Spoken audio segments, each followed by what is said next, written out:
Olá, louvado seja nosso Senhor Jesus Cristo, para sempre seja louvado, glória ao Pai, ao Filho e ao Espírito Santo, como era no princípio, agora e sempre. Amém. Caros irmãos e irmãs, paroquianos da nossa paróquia Nossa Senhora da Abadia, Diocese de Cristalândia, graça e paz, unidos na fé nesse dia 6 de fevereiro de 2024, abrimos o nosso coração para ouvir o Evangelho de Jesus, que é tirado de Marcos, capítulo 7, versículos de 1 a 13. O Senhor esteja convosco, Ele está no meio de nós. Proclamação do Evangelho de Jesus Cristo, segundo Marcos, glória a vós, Senhor. Naquele tempo, os fariseus e alguns mestres da lei vieram de Jerusalém e se reuniram em torno de Jesus.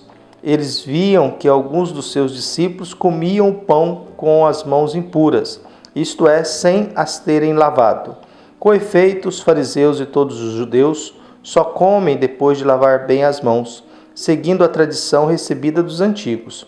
Ao voltar da praça, eles não comem sem tomar banho e seguem muitos outros costumes que receberam por tradição, a maneira certa de lavar copos, jarras e vasilhas de cobre. Os fariseus e os mestres da lei perguntaram então a Jesus: por que os teus discípulos não seguem a tradição dos antigos, mas comem o pão sem lavar as mãos? Jesus respondeu: bem profetizou Isaías a vosso respeito, hipócritas. Como está escrito: este povo me honra com os lábios, mas seu coração está longe de mim. De nada adianta o culto que me prestam, pois as doutrinas que ensinam são preceitos humanos. Vós abandonais o mandamento de Deus para seguir a tradição dos homens. E dizia-lhes: vós sabeis muito bem como anular o mandamento de Deus, a fim de guardar as vossas tradições. Com efeito, Moisés ordenou: honra teu pai e tua mãe. E ainda, quem amaldiçoa o pai e a mãe deve morrer. Mas vós ensinais que é lícito alguém dizer a seu pai e a sua mãe: o sustento que vós deveríeis receber de mim é corbão, isto é, consagrado a Deus. E essa pessoa fica dispensada de ajudar seu pai e sua mãe. Assim vós esvaziais a palavra de Deus com a tradição que vós transmitis. E vós fazeis muitas outras coisas como essas. Palavra da salvação. Glória a vós, Senhor. Uma das questões fundamentais na época de Jesus era a questão da pureza. A pureza era o referencial da religiosidade. O ser humano puro era aquele que seguia uma série de regras, que não tocava em doente, que respeitava o sábado, que não comia certas coisas, que fazia jejum, tinha um modo de lavar as coisas. Então isso era considerado o ser humano digno da bênção de Deus, digno da pureza, o puro e o impuro. A mãe tinha que ser purificada porque no parto havia sangue, você não podia tocar em cadáver, então era toda uma série de regras. E era isso que eram costumes religiosos. John Carter, que nasceu em 1912 e morreu em 1992, dizia algo interessante: não consigo entender porque as pessoas têm medo de novas ideias. Estou com medo das antigas. Esse é o problema. As antigas tradições religiosas, elas sacrificavam animais, elas mandavam apedrejar, elas condenavam, julgavam. Então Jesus começa a questionar os fariseus, porque Jesus é questionado no Evangelho de hoje: escuta, mas vocês não estão fazendo as regras, vocês não estão obedecendo às leis, vocês não estão cumprindo o conceito religioso.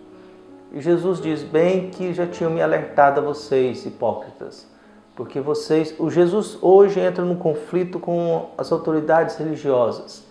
É a dimensão da hipocrisia. A hipocrisia é um ator que representa um papel que ele não é.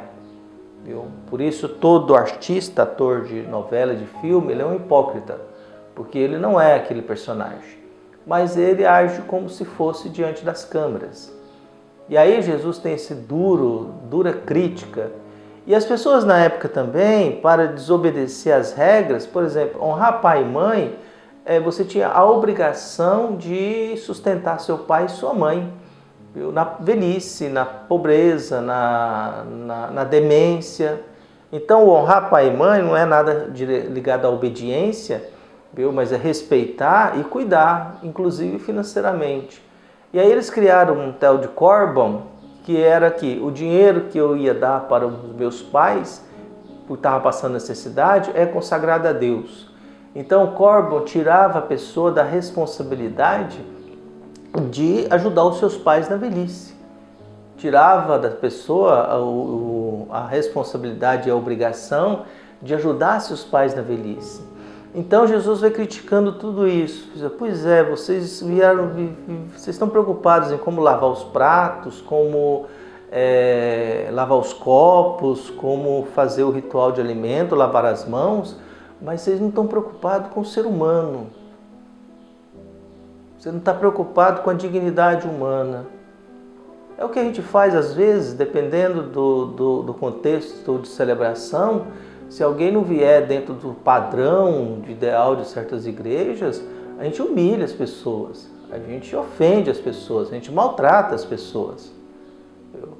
É aquilo que a gente vê às vezes assim, que o funcionário que não tratou a autoridade religiosa como ela gostaria de ser tratada, como o imperador romano que acabou de chegar no país, ele humilha a pessoa, ele desfaz da pessoa. Por isso existe essa hipocrisia, ela é muito forte no mundo de hoje. E a gente continua mergulhados na hipocrisia. A gente faz um discurso de misericórdia, de perdão, de acolhida, mas é muito difícil anular um processo matrimonial de um casamento que não deu certo. É muito difícil a gente mostrar alguma coisa para as pessoas em que elas conseguem espaços dentro da igreja. Há igrejas que o grupo de coordenação é tão fechado que ninguém consegue entrar. São donos, né? São proprietários da estrutura hierárquica. E aí são esses donos que às vezes atrapalham o crescimento, porque nós não acolhemos. Chega alguém que nunca teve a oportunidade de fazer catequese, no lugar de acolher e vamos tentar ajudar e resolver, não, trata a pessoa com ferro e fogo. Alguém que é meio desorientado, meio desligado, não cumpriu certas regras, a gente quer castigar mais 1 ano, mais 2. Então, eu acho que a gente vive uma hipocrisia grande no mundo religioso. É aquilo que alguém ouviu um ministro falando, que aconteceu no dia 8 de janeiro em Brasília, naquele quebra-quebra do ano passado, em que um policial relatava que as pessoas saíam destruindo tudo, quebrando parede, quebrando tudo pela frente, xingando, gritando, querendo matar, depois ajoelhava e rezava fervorosamente. Quem é que criou uma igreja e um espírito religioso de que eu tenho que rezar fervorosamente e depois sair destruindo e querendo matar todo mundo? De onde saiu isso em pleno mundo que nós vivemos? Um padre faz alguma coisa que não agrada um grupinho conservador, meio radical, difícil que existe, que são bons de rede social, e simplesmente o bispo, o padre é massacrado.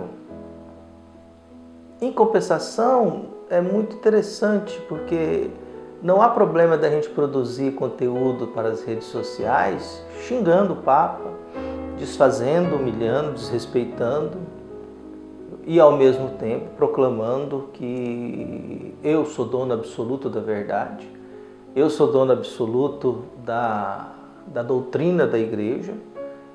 E é bom lembrar que a doutrina da igreja não é mais importante que o Evangelho de Jesus Cristo, porque sem o Evangelho de Jesus Cristo, sem a Sagrada Escritura, a doutrina da igreja não tem valor nenhum. E é muito perigoso quando a gente quer usar a Bíblia ao pé da letra, porque a Bíblia permitia a pena de morte. Jesus recebe pena de morte. A Bíblia permitia apedrejar mulheres que cometeram adultério. A Bíblia permitia sacrificar animais para agradar Deus. E tantas outras coisas na Bíblia que a gente precisa se perguntar, mas se eu for desse jeito, que mundo que nós iremos construir? Por isso peçamos a Deus que nos livre da hipocrisia e que a gente possa ter um pouco mais de paz, de bom senso e que Jesus nos oriente um pouco mais para que a gente não caia na hipocrisia da fé e da religião. Um abraço e até mais.